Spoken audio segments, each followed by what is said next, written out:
Приветствую вас на канале Спокойной аналитики, с вами Борис Тизенгаузен. Итак, Путин прилетел на саммит, где клуб диктаторов и диктаторишек в том числе участвовал, и он там всех просто достал, выбесил в очередной раз своими проблемами и проблемами, которые он создает, в том числе и клубу диктаторов. Как это было, какой дичи еще нагородил Путин, там об этом, обо всем сегодня в выпуске. Итак, прошел саммит в Астане, он проходил, принимал всех президент Токаев, в Казахстане это было. И на этом саммите Шанхайской организации сотрудничества, естественно, упорно всех призывали отказаться от доллара, построить свою систему безопасности, но так вот с оглядочкой. То есть не альтернативу НАТО, как российские СМИ пишут, а действительно продумывают вот какую-то свою собственную систему безопасности, но не в контру НАТО. Итак, главным вопросом этого саммита был вопрос, как торговать друг с другом и с другими странами, с третьими, в условиях санкций, которые из-за одного великого геостратега прилетели в том числе практически по всем странам Шанхайской организации сотрудничества. То есть Путин ввязался в войну, третий год воюет, начинают прилетать санкции, естественно, вводятся и торговые ограничения, меняются и из-за этого и логистические определенные пути. И все это благодаря вот этому вот геостратегу, в кавычках, конечно, великому, который принес проблемы домой, ну как домой, в одну из организаций, куда его еще пока что принимают. Я напомню, их не так много осталось. ОДКБ, БРИКС, ШОС, и что еще там у нас? Ну и СНГ, да. Так вот, он реально начал раздражать многих. Он создал проблему, которая просто вдруг коснулась всех внутри организации. И многие понимают, что он как-то не сильно хочет сворачиваться. То есть вот эти неадекватные требования Путина накануне саммита мира о том, что я хочу, 4 области отдайте мне, выходите. Все понимают, ну ты приболел, что ли? То есть вот как и он на этом саммите, что самое интересное, вещал о том, что это все Америка на самом деле. Он напал на Украину, потому что это все Америка. Тут нужно было видеть, когда он это говорил, лица тех, кто за этим следил. То есть там просто откровенно кто-то на часы смотрел. Я вам фрагмент покажу один. Но, потому что целиком вы навряд ли бы потянули это унылое действие, это вот реально политбюро, где каждый с бумажки, у Путина у него же карточки такие, несколько штук, там большим шрифтом на них написано, и он их постоянно вот так менял. И рассказывал, что проклятые англосаксы и проклятые, значит, американцы заставили его напасть просто на Украину. Я помню, как это делал Лавров на саммите Большой Двадцатки, когда он сказал, мы эту войну не начинали, там просто смех в зале раздался, а Лаврова аж передернуло. Тут, конечно же, никто посмеяться не решился, потому что вот сидит проблема, и за ним еще вагон проблем, который он притащил сюда, и тут нам на голубом глазу рассказывает, как американцы его заставили напасть. Вот это отношение к Путину, что он всех раздражает уже, потому что, действительно. Причем тут нужно еще понимать, что главной персоной, конечно же, был Си Цзиньпин на этом саммите, безусловно. И в тонкостях Токаев он умеет показать, он умеет уколоть, он умеет поставить на место очень изящно. Так вот, что произошло? Си Цзиньпина лично Токаев встречал у самолета. Путина не встречал, хотя они в разное время прилетели, и возможность такая была встретить Путина. Но послали какого-то там чиновника другого. Естественно, Токаев лично не встречал Путина. Поэтому вот вам отношения. Естественно, Си Цзиньпин, король этой организации, относительно бесполезной ШОС. Почему бесполезной? Чуть позже расскажу обязательно.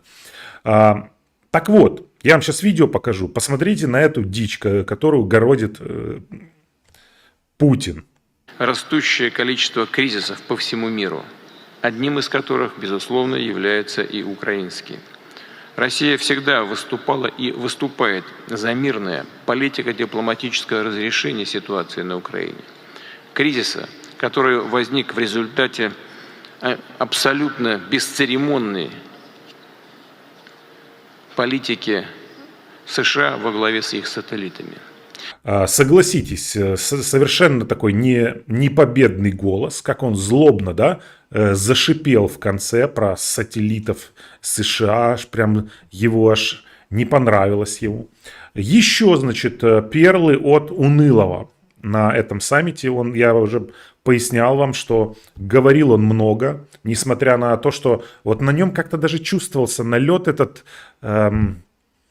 какой-то он не по себе себя ощущал, потому что реально, вот это, знаете, как ушлепанный какой-то вот знакомый, который, вы же видели, да, вот это же не я, это не я, это они меня вынудили, и все стоят на него так смотрят, думают, когда-нибудь ты уймешься вообще. Вот это примерно та же самая ситуация была.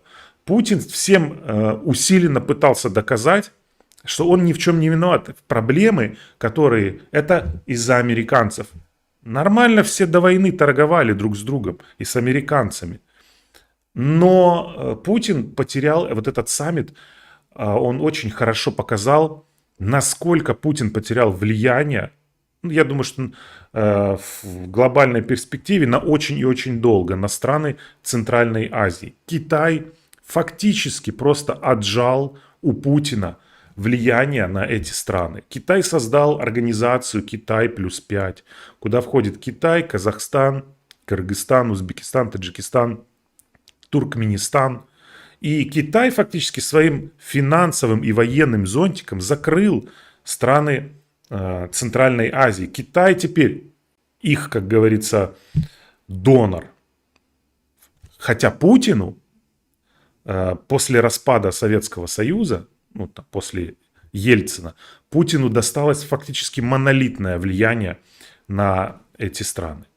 Как Путин растерял... Теперь ленивый только Токаев вообще там периодически пинает Путина. Токаев та еще хитрая, значит, лиса. Но все-таки давайте еще перлы от Унылова с его пресс-конференции. Он организовал эту пресс-конференцию, там лизоблюды придворные с придыханием задавали вопросы, самые прям такие яркие. Не пора ли вернуться к созданию союза с Белоруссией? Задали Путину вопрос, причем Путину он очень не понравился, было видно, потому что... журналист, или пропагандист, который задавал этот вопрос, он сказал, вот когда-то же была идея, единый парламент, единая валюта, это, была же идея вот у вас, идея была, только ситуация другая. И Путин сказал, там кхекал долго, вот это вот все делал, что не время еще переходить, хотя мне почему-то кажется, что если бы у Путина все получилось с Украиной, то сейчас бы уже была бы белорусская какая-то губерния там, Лукашенко бы на почетной пенсии бы уже был, и это была бы часть России. Но не случилось, подавился гаденыш Украины. Итак, самый, на мой взгляд, оруэллский вопрос и ответ был про талибов и безопасность. А нужно ли подключать талибов к... потому что ШОС собирается еще и в том числе, один из ключевых вопросов, это глобальная безопасность, противодействие терроризму, экстремизму, сепаратизму и так далее. И в рамках этой безопасности Путину задали вопрос, а нужно ли подключать талибов к вопросам безопасности? Путин сказал, талибы, вот это просто, талибы для нас союзники в борьбе с терроризмом. Сказал Путин. Я напомню, что Талибан признан террористической организацией в России с 2003 года. Террористы для нас союзники в борьбе с террористами. Так, в принципе, Путин и сам на это звание, он, наверное, главный сейчас террорист на континенте. И еще его, конечно, это вот его стандартное просто во всех спичах, не знаю, ночью разбудить его в этом колпаке его антирадиационном, в котором он спит, скорее всего, и спросить, что-нибудь, он все равно начнет рассказывать, как его обманули в Украине. И в этот раз, конечно же, все то же самое случилось. Путина снова обманули, он снова нам это рассказал. Когда он подошел к Киеву, его обманули, он отвел войска и не выполнили соглашение. Главный вопрос, и россияне регулярно приходят в комментарии, я думаю, так часто тема у нас про Путина будет, у нас будет забористая картинка, и думаю, что россияне здесь появятся в комментариях, и они абсолютно искренне верят, что Путин, светящийся Путин, своей светящейся дланью отвел войска свои от Киева, и потом его обманули. А он сидел, рыдал и говорил, обманули. Он еще любит словечки старорежимные, какие-нибудь типа там облапошили, водили за нос, обмешурили, объегорили, не знаю, что-нибудь такое. И тогда вопрос возникает россиянам, если вы в это верите, почему Путин, когда его обманули, буквально вот он отвел войска и его обманули, почему он их обратно не подвел? Не скажете мне? А еще более сложный вопрос. Со звездочкой, так скажем. Знаете, сейчас поймете, я еще из той эпохи. Я знаю, что такое сканави, между прочим. Если вы знаете, напишите в комментариях. Со звездочкой вопрос. А вот из Харьковской области Путин войска не отводил. И из Херсона его не просили отвезти. Их пендалями оттуда выгнали. Туда чего не вернулся.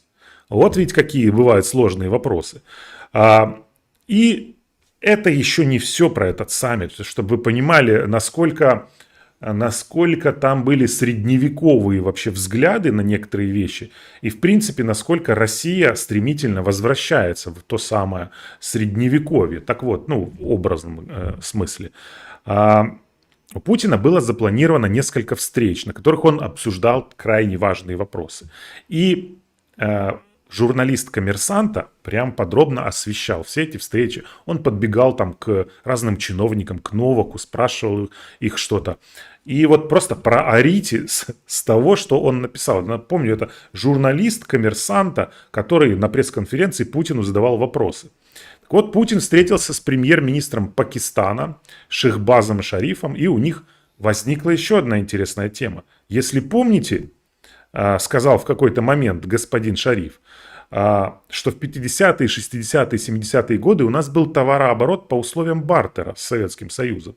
Мы из Советского Союза импортировали технику, а в ответ текстиль и кожу вам поставляли. И все это делалось в условиях бартера. Мне кажется, что сейчас пришло время преодолеть финансовые, банковские проблемы и возобновить, расширить наши отношения по условиям бартера. То есть Путину Пакистан предлагает, ты нам нефть давай, мы тебе кожу. Потому что такие проблемы настали и с банковскими системами, и с оплатами, и с расчетом в валютах, что просто вот пора возвращаться к истокам, как говорится. Пора уже, может, Москву в Кучково переименовать и, собственно, вот на этом закрыть вопрос и свалить из всех стран, куда ты приперся незаконно. Нефть в обмен на кожу. Я так просто вот назвал бы итог этих всех встреч. Ну и, конечно же, пишет нам журналист. У них вообще какой-то слог такой, знаете, у российских журналистов какой-то вот прям такое немножечко, не немножечко, они вот возвращаются в то славное советское прошлое, исключительно пропагандистское. И слогом этим, так как говорится, жгут. И все интересовались встречей с Реджепом Таипом Эрдоганом, конечно же. Потому что Путин же, все думали, а забыл он, вот это как наша любимая рубрика называется, забыл он нож в псину, так сказать, или ятаган в псину. Забыл он, как Эрдоган азовцев вернул Украине. То есть там же он нарушил договоренности, и все думали, встретится Путин? Конечно, встретится. Конечно же. Он еще радостно рапортовал, что мы еще торговать больше с Турцией будем. Потому что он не в том положении сейчас, абсолютно, чтобы там на кого-то где-то обижаться. Он в положении нефть в обмен на кожу, на коренья какие-то, топинамбур поставлять Ким Чен Ыну. Да, я счастлив, я согласен. Стройте топинамбуропровод туда. Поэтому вот это его реальность. Из политика который стоял в центре на всех фотографиях, большой семерки, восьмерки, двадцатки, да все, везде был на ключевых важный, уважаемый гость, несмотря на 2008 год Грузию, вот он скатился вот сюда. Он скатился в обмен кожу на нефть. И, конечно же, есть, ну да, Путин с Эрдоганом встретился, тепленько пообщались, торговать будет он хорошо и прекрасно. И вот еще один перл от журналиста от «Коммерсанта». Я же вам обещал, кстати, будет еще несколько этих, там прям, там как Токаева подставили. Пока, сейчас я перейду к этой теме, вы пока подпишитесь на этот канал, и если нравится канал, нравится подача, то всегда можно команду поддержать, которая работает над этим каналом. Сделать это очень просто. Есть ссылка в первом комментарии закрепленном или ссылка в описании. По ней можно отправить произвольную любую сумму доната в поддержку канала, за что команда и я, мы вам всегда признательны. Итак, едем дальше. Как журналист от «Коммерсанта» подставил Токаева. Основным в переговорах со всеми странами является сейчас один единственный вопрос: как торговать в условиях санкций друг с другом, в том числе и по отношению к третьим странам. В этом смысле, это я цитирую журналиста «Коммерсант», в этом смысле Владимир Путин, когда стемнело, встретился с президентом Казахстана Касым-Жомартом Токаевым. То есть я... и дальше. Вот, ладно, тут под покровом ночи встретился с Токаевым обсудить, как обходить санкции. Дальше он добить решил. А эта тема, как и деньги в ней задействованные, любит особенно просто звенящую тишину. То есть просто так вставил этого Токаева, что дальше некуда. Путин ночью встретился с Токаевым, поговорить, как же теперь вот как бы так торговать, но не торговать, но торговать. То есть просто тупо слили это.